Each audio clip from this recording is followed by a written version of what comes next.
এটি হচ্ছে জেডটির মডেল কই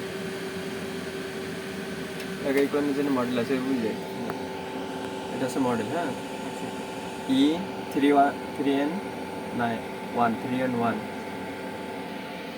এটার এই মডেলের রেকটিফায়ারে যদি আমি লো ভোল্টেজ করি বা এটার কনফিগারেশন যদি কোনো কিছু চেঞ্জ করতে যাই,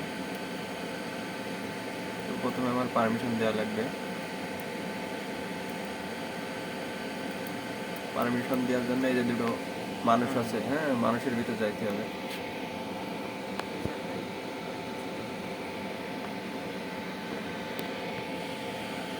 মানুষের ভিতরে যাওয়ার পরে প্রথমটায় অ্যাডমিনের পরে এন্টার পাসওয়ার্ড হচ্ছে 006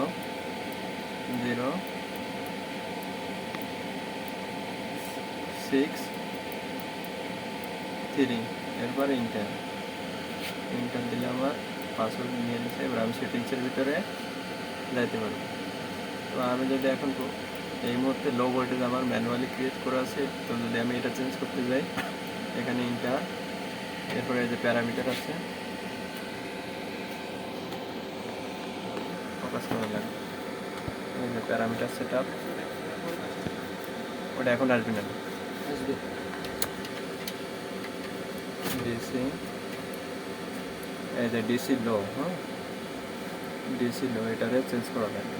এটা হচ্ছে এই যে 54 আমি করে দিচ্ছি, কিন্তু এটা নর্মালি 48 থাকে আমাদের, এই যে 48.0, এটা হচ্ছে আমাদের নর্মাল অবস্থায় থাকে। যদি আমরা এটা ম্যানুয়ালি ক্রিয়েট করতে যাই, তখন এটাকে আমরা কিছুটা বাড়াই দিই, এই যে 49, 50, 151 যা একটা কিছু করে দিলে আমার অ্যালার্ম চলে আসবে। এই হচ্ছে লো ভোল্টেজ অ্যালার্ম, এভাবে কনফিগার করে। এরপরে গেল এই অ্যালার্মটার জন্য আবার পোর্ট অ্যাসাইন করা লাগে। হ্যাঁ, এই যে সেট অ্যালার্ম অ্যাট্রিবিউট, এরপরে সেট ডিসি ডিস্ট্রিবিউশনের ভিতর আছে কি ডিসি লো, এই যে ডিসি লোর ভিতরে অ্যালার্ম আছে ক্রিটিক্যাল, আর অ্যালার্ম রিলে আছে হচ্ছে ডিজিটাল আউটপুট 2, এই হচ্ছে 2 পোর্টটা, এখানে হচ্ছে 2 পোর্টটা। আমি যদি এটা খুঁজে ফেলি, তো এখানে আমার প্রথমটা হচ্ছে রিলে 1, এই যে এই প্রথম দুইটা রিলে 1, পরের দুটো হচ্ছে রিলে 2, পরের হচ্ছে রিলে 3, এভাবে পর্যায়ক্রমে গেছে।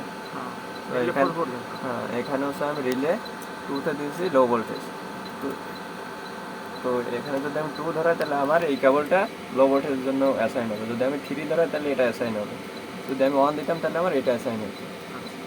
এটা হচ্ছে এখান থেকে চেঞ্জ করে। এরপরে আরও কিছু আছে প্রত্যেকটার জন্য। এখানে হচ্ছে যে এসএমআর আছে, এসএমআর ফল্ট, এসএমআর হচ্ছে আমার এই রেক্টিফায়ার মডিউল ফল্ট। হ্যাঁ, এই যে মডিউলটা খুলে রাখছে, এখন একটা অ্যালার্ম আসবে। এই অ্যালার্মটা আমার 3 নাম্বার কেবলের অর্থাৎ ডিও 3তে হচ্ছে অ্যাসাইন করা থাকার কথা। তো আমরা এটা দেখে আসি যে আসলে আছে কিনা। SMR fan fault, SMR alarm, SMR common fail আছে, এসে 3 নাম্বারে সেট আপ করা আছে। হ্যাঁ, ডিও 3তে সেট আপ করা আছে, তার মানে এটা আপাতত দৃষ্টিতে সব ঠিক আছে। যে আমাদের বিটিএস এখানে রেক্টিফায়ার ফল্ট অ্যালার্ম চলে আসছে।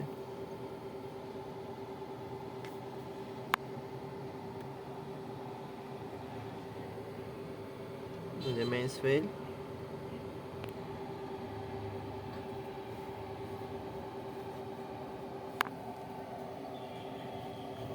রেক্টিফায়ার কি কানেকশন দিয়ে দিয়েছেন?